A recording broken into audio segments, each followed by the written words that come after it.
We are OES Solutions.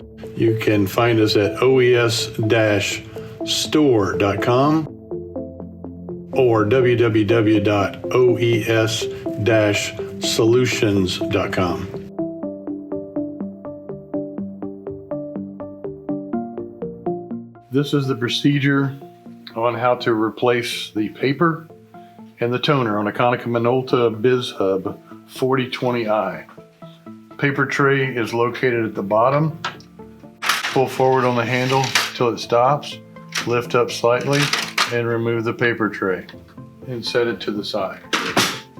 With the paper tray removed from the machine, there are side guides that allow you to adjust and a rear guide that allows you to adjust. With the side guides and the rear guides all the way moved to the outermost section, install your paper. Make sure that there are no curled or folded corners. Move the side guides next to the paper. Move the rear guide next to the paper and reinstall the paper tray.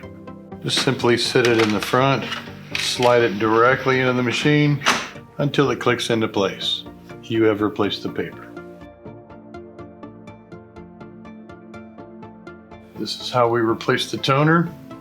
Press the gray button on the top. The door will open and you will see this blue handle. This is the toner hopper. Pull the toner toward you. It comes out with the entire unit as one assembly, and move it to the side. With the image unit and toner container removed from the machine, press down on the blue lever. The toner will lift up and easily be removed from the imaging unit. Take your new toner and replace it into the imaging unit, pushing down until the blue lever clicks. At that point, reinstall it into the machine.